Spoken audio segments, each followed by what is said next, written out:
आज हम लोग सीखने वाले हैं रेफरेंस टैब के अंदर में कैप्शंस ऑप्शन के पहले जो ये साइटेशंस और बिब्लियोग्राफी है, इसको हम लोग सीखने वाले हैं। साइटेशंस और बिब्लियोग्राफी के बारे में।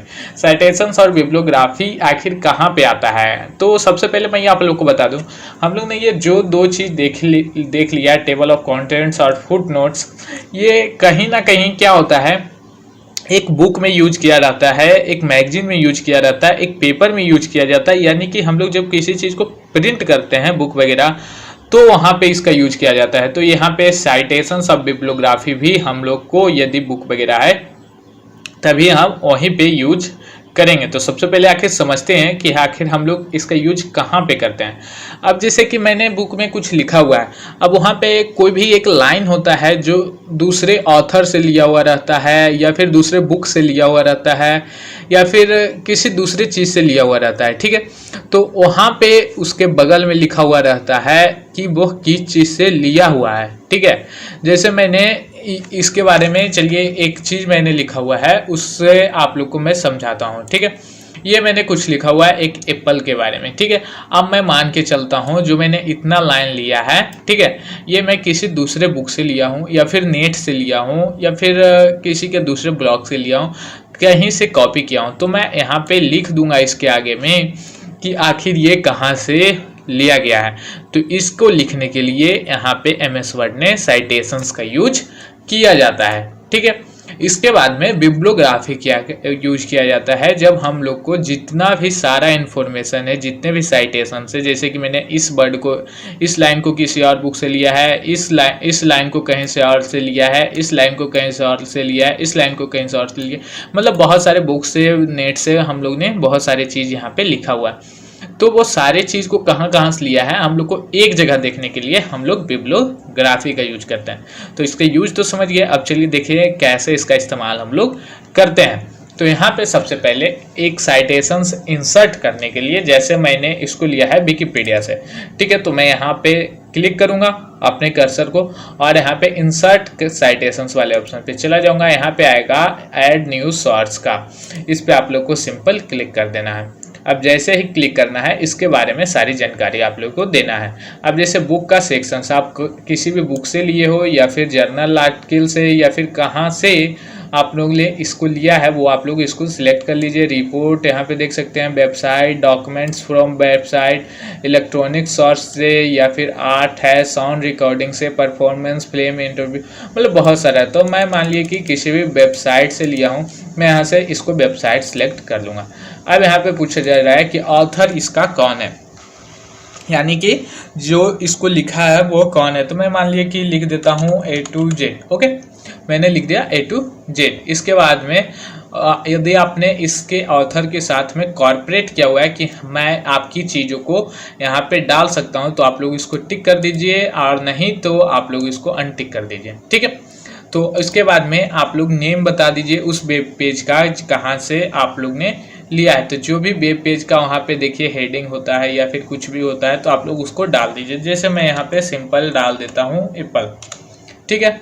अब मैं वेबसाइट का नाम डाल दूंगा। तो मैं यहाँ पे वेबसाइट का नाम डाल दूंगा A to Z जानकारी.blogspot.com। उसके बाद यहाँ पे देख सकते हैं प्रोडक्शन कंपनी, आप लोग इसको छोड़ दीजिए। इसके बाद में ईयर आप लोग डाल सकते हैं कि किस ईयर में, तो मैं मान लिए कि डाल देता हूँ 2020। मंथ में डाल देता हूँ यहाँ पे 5, यहाँ पे दिन डाल देता हूँ 11। अब यहाँ पे ईयर एक्सिस्ट, मंथली एक्सिस्ट, आप लोग इसको चाहे तो छोड़ सकते हैं, चाहे फिल कर सकते हैं। इसके बाद URL, यानी कि जो भी आप लोग का वेबसाइट है, ब्लॉग है, उसका URL आप लोग यहाँ पे डाल दीजिए, जो भी लिंक होता है उसका डाल दीजिए। इसके बाद आप लोग डालना चाहे डाल दीजिए, जितनी जानकारी आप लोग को उसके बारे में मालूम है वहाँ पे फिल कर दीजिए। उसके बाद ओके वाले ऑप्शन पे क्लिक कर दीजिए। यहाँ पे देख सकते हैं ये हमारा आ चुका है, ये हमारा साइटेशन जो है ऐड हो चुका है। अब मान लीजिए कि इसको मुझे एडिट वगैरह करना है, तो मैं यहाँ से क्लिक करके इस पे डाउन एरो पे क्लिक करूँगा और एडिट साइटेशंस वाले ऑप्शन पे क्लिक करूँगा। अब मैं यहाँ से चाहता हूँ कि पेज को ऐड करना, कि किस पेज पे है, या फिर किसी भी तरह का, यानी कि जो भी ब्लॉग का जो पेज है वो ब्लॉग के किस पेज पे है।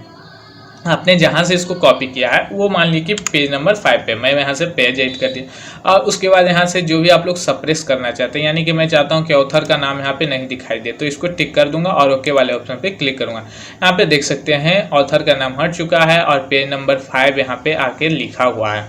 तो इस तरह से आप लोग इसको एडिट वगैरह कर सकते हैं और यहाँ से जा करके और भी जानकारी वगैरह यहाँ पे ऐड कर सकते हैं। ठीक है गाइज, यहाँ से और मैं कुछ बता दूँ कि यदि आप लोग यहाँ से convert citations to static page, यानी कि टेक्स्ट में, यानी कि आप लोग साइटेशंस को हटा के इसको एक टेक्स्ट बना देना चाहते हैं तो सिंपल इस पर क्लिक कर दीजिए। अब ये देखिए साइटेशंस हट चुका है, एक स्टैटिक टेक्स्ट आ गया है। तो इस तरह से हम लोग साइटेशंस का यूज करते हैं किसी चीज़ की इंफॉर्मेशन देने के लिए कि आखिर इस लाइन को यह लिखा हुआ है यहाँ पे हमारे ब्लॉग पे या फिर इस कॉपी में या बुक में या मैगजीन में, तो आखिर यह लाइन हमारा है या फिर दूसरा का मैंने कॉपी किया है, तो दूसरा का कॉपी किया है तो वहाँ पे आप लोग को लिखना पड़ेगा। ठीक है, तो हम लोग यहाँ से साइटेशंस का इस तरह से यूज करते हैं। उसी तरह से मान लीजिए कि इसके बारे में यहाँ पे कुछ लिखना है तो आप लोग सिंपल जाइए साइटेशंस पे और यहाँ से फिर से ऐड न्यू सोर्स वाले ऑप्शन पे क्लिक करिए। अब मैं चाहता हूँ कि मान लीजिए कि इसको मैंने लिया है एक बुक से, तो मैं यहाँ पे बुक पे नाम लिख दूंगा। अब ऑथर, इसका ऑथर कौन है, मैं किसी का नाम ले लूँगा जैसे रमेश। ठीक है, अब यहाँ पे उसी तरह से टाइटल दे दूंगा कि टाइटल इसका क्या, मैं दे देता हूँ एप्पल। उसके बाद ईयर सिटी उसी तरह से पूछा जा रहा है, ईयर में दे देता हूँ 2018। ठीक है, इसके बाद सिटी यहाँ पे पूछा जा रहा है तो मैं दे देता हूँ बिहार। ओके, इसके बाद पब्लिशर कौन है और वॉल्यूम कौन सा है, आप लोग जैसे कि यहाँ पे देख सकते हैं नीचे में दिखा भी रहा है 2, 3 जो भी वॉल्यूम है आप लोग यहाँ से डाल सकते हैं। जैसे मैं 3 यहाँ से डाल देता हूँ, ओके पे क्लिक कर देता हूँ। यहाँ पे देख सकते हैं रमेश 2018। फिर उसी तरह से इसको एडिट वगैरह करने के लिए आप लोग इस पर जाइए और यहाँ से जो भी एडिट वगैरह करना है आप लोग कर सकते हैं इसको सिंपली। तो इस तरह से हम लोग साइटेशंस का यूज करते हैं। अब यहाँ से सारे साइटेशंस को आप लोग को एक जगह देखने के लिए बस इस पर क्लिक कर दिए और यहाँ से सारे साइटेशंस आप लोग को दिखाई देने लगेंगे। इसके बाद में यदि आप लोग को इसी तरह का कोई भी सोर्स वगैरह मैनेज करना है इसके अंदर में जा करके, तो इस पर क्लिक करिए। यहाँ पे सारे साइटेशंस आपको दिखाई देने लगेंगे और यहाँ से जा करके आप सिंपली यहीं से सारी चीज़ को एडिट कर सकते हैं। इसको आप अपने अनुसार यहाँ से जा करके सिलेक्ट वगैरह कर सकते हैं, टैग के अनुसार, टाइटल के अनुसार, ईयर के अनुसार। ये सारी चीज़ को आप लोग यहाँ से सिलेक्ट करके इसको एडिट वगैरह कर सकते हैं। सारी जानकारी को जो भी आप लोग को करना है, जैसे इसकी जानकारी को क्या करना है, एडिट करना है, तो इस तरह से जाइए यहाँ से एडिट कर दीजिए। यहाँ से आप लोग को सारा चीज़ एक ही जगह पे देखने को मिल जाएगा। ठीक है, नहीं तो आप लोग को यहाँ से ढूंढना पड़ेगा।